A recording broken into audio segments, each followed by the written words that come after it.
Quando nós falamos de avaliações de imóveis, temos que ter em mente que imóvel não é algo padrão. Existem imóveis com diversas características, imóveis com diversas funções, e nós precisamos conhecer profundamente essas diferenças para podermos acertar em nossas avaliações de imóveis. Nós vamos falar sobre isso nesse vídeo. Meu nome é Roberto Assunção, eu sou engenheiro civil, especialista em avaliações de imóveis e perícias de engenharia, idealizador do programa de capacitação profissional, a Rota de Peritos, que capacita profissionais de diversas modalidades que desejam atuar como peritos judiciais. Nós estamos falando, nessa ocasião, sobre avaliações de imóveis. Nós vamos explorar um pouco mais esse tema e no nosso canal você pode aprender muito também a respeito de perícias de engenharia. E você que quer se aprofundar no assunto, após esse vídeo, pode clicar na descrição lá abaixo, temos um link onde você vai entrar diretamente na programação do nosso curso A Rota de Peritos e obterá informações de como poderá entrar nessa atividade de perícias judiciais. Mas vamos então ao tema do vídeo. Tipos de imóveis. Quais são os tipos de imóveis que nós podemos encontrar, nos deparar para fazermos o nosso trabalho enquanto avaliadores? Nós podemos dividir os imóveis em duas grandes classes, os imóveis urbanos e os imóveis rurais. Os imóveis urbanos são objeto de avaliação de profissionais, engenheiros civis e corretores de imóveis, também os arquitetos. Já os imóveis rurais, eles são objeto de estudo do engenheiro agrônomo. Nós vamos explicar o porquê existe essa diferenciação. Vamos falar um pouco então a respeito dos imóveis urbanos. Quando a gente fala de imóveis urbanos, é uma gama gigantesca de imóveis que se enquadram como imóveis urbanos, ou seja, imóveis que estejam em zonas urbanas, em grandes centros urbanos. Esses imóveis possuem características diferenciadas, pois são imóveis residenciais, são imóveis institucionais, são imóveis comerciais ou industriais. Podemos aí ter até uma maior segmentação. Mas imagine que dentro de uma mesma cidade você poderá ser solicitado a fazer várias avaliações de imóveis. E você não vai escolher o cliente que vai te chamar. O cliente vai te escolher e vai te passar qual é a necessidade de avaliação que ele tem. Então, essa avaliação poderá ser simplesmente a avaliação de um imóvel residencial, onde o cliente deseja fazer uma transação comercial, fazer uma venda ou fazer uma compra do imóvel. E ele precisa de uma avaliação do imóvel dele, o imóvel residencial. No entanto, poderá ser uma sala comercial, poderá ser uma loja, um shopping, poderá ser uma loja de rua, um posto de gasolina. Veja que cada tipo de imóvel, cada tipo de edificação tem uma característica muito peculiar, muito diferenciada. E cada imóvel desse exige uma metodologia diferente, exige um critério diferenciado de cálculo. Por isso que a avaliação de imóvel é um aprendizado que você tem que fazer, você tem que assimilar esse aprendizado para que você conheça profundamente quais são os métodos que existem para avaliações de imóveis e você saiba aonde aplicar corretamente cada método.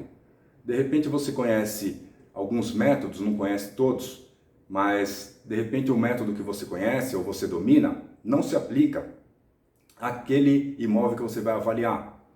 Então você passará por dificuldades, você chegará num momento, poderá utilizar um cálculo, um método equivocadamente, chegar a valores discrepantes, ou você poderá usar o método e não chegar a uma conclusão coerente também. O conhecimento dos métodos, então, é algo imprescindível que os profissionais que atuam com avaliações de imóveis deverão conhecer, assim, como diz popularmente, na palma da mão.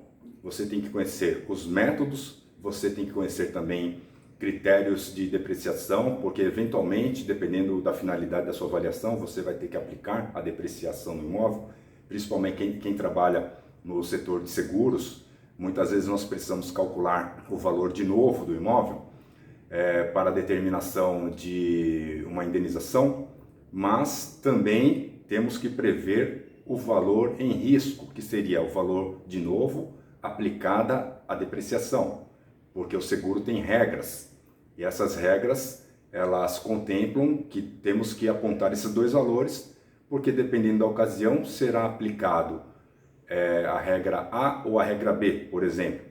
Então, à medida que a gente vai se aprofundando nas avaliações de imóveis, nas técnicas, nas metodologias, nós vemos que isso é um aprendizado muito amplo.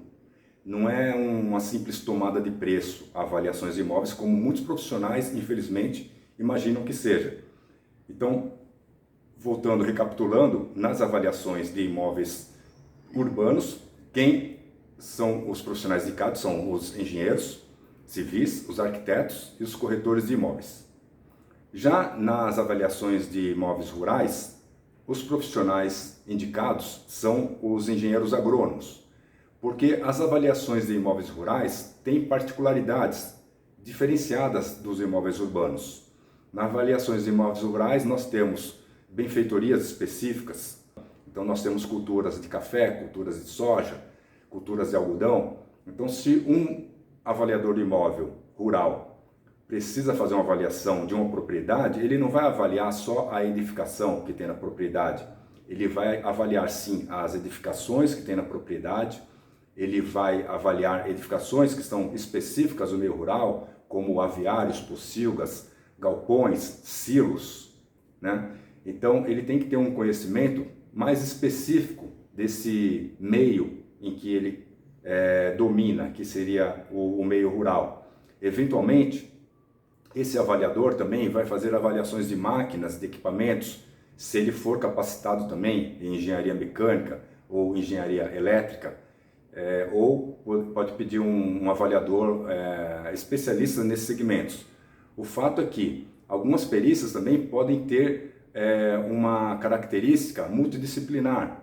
Por exemplo, uma avaliação de um imóvel rural, o avaliador, engenheiro agrônomo, ele pode montar uma equipe onde ele vai ter lá um engenheiro civil para avaliar especificamente as edificações, ele vai avaliar as culturas, vai avaliar também benfeitorias específicas da área rural e engenheiro mecânico para avaliar equipamentos, porque de repente essa avaliação pode ser para mensurar o valor de uma propriedade gigantesca, uma grande empresa instalada no meio rural. E com o agronegócio aqui no Brasil, que é o carro-chefe agora da nossa economia, é muito comum que essa situação aconteça, tanto no âmbito judicial como extrajudicial. Então, o campo de trabalho ele tem crescido cada vez mais. Embora a gente viva, a maioria que geralmente se interessa pelo tema, viva em grandes centros urbanos, mas no nosso país, o carro-chefe hoje é a agricultura. O campo de trabalho para o engenheiro agrônomo tem crescido muito. Hoje, quando a China compra de nós uma produção de uma determinada cultura, eles compram com um ano de antecedência. Antes do nosso produtor rural fazer o plantio dessa cultura, essa safra já está vendida para a China ou para outros países, né? Só para vocês terem ideia do quão valioso é esse segmento também de avaliações de imóveis rurais, que, ao meu ver, carece muito de profissionais. As avaliações de imóveis urbanos, elas têm um número de profissionais muito maior. Nos grandes centros urbanos nós temos uma infinidade de engenheiros, arquitetos e também de corretores de imóveis. Agora, nas regiões rurais, nós não temos uma proporção de profissionais, engenheiros agrônomos, que se equipara à proporção que nós temos nos grandes centros urbanos, dos profissionais que fazem avaliações de imóveis urbanos. Então eu vejo que muitos dos profissionais que estão no meio rural, muitos não se interessam por avaliações de imóveis rurais ou perícias em imóveis rurais, e muitos até desconhecem esse meio ou não têm aptidão para isso. Então você que é engenheiro agrônomo e que atua com perícias, que deseja entrar nesse segmento de avaliações de imóveis, eu acho que é um campo muito promissor que vale a pena você investir. É isso aí, pessoal. Falamos um pouco aqui a respeito de avaliações de imóveis urbanos e avaliações de imóveis rurais. Nos vídeos na sequência nós vamos falar mais detalhadamente sobre cada um desses temas. Nós vamos falar mais detalhadamente sobre tipos de edificações, metodologias, depreciações e muitos outros assuntos relacionados a avaliações de imóveis como um todo, tá bom? Eu agradeço a todos vocês que prestigiaram o nosso canal, agradeço a todos vocês que colaboram com críticas, dúvidas, sugestões, isso nos estimula bastante e espero que continuem prestigiando o nosso canal e compartilhando com os colegas o vídeo, caso tenham achado interessante. Não se esqueçam de se inscrever no canal também, tá bom? Muito obrigado a todos e nos vemos no próximo vídeo.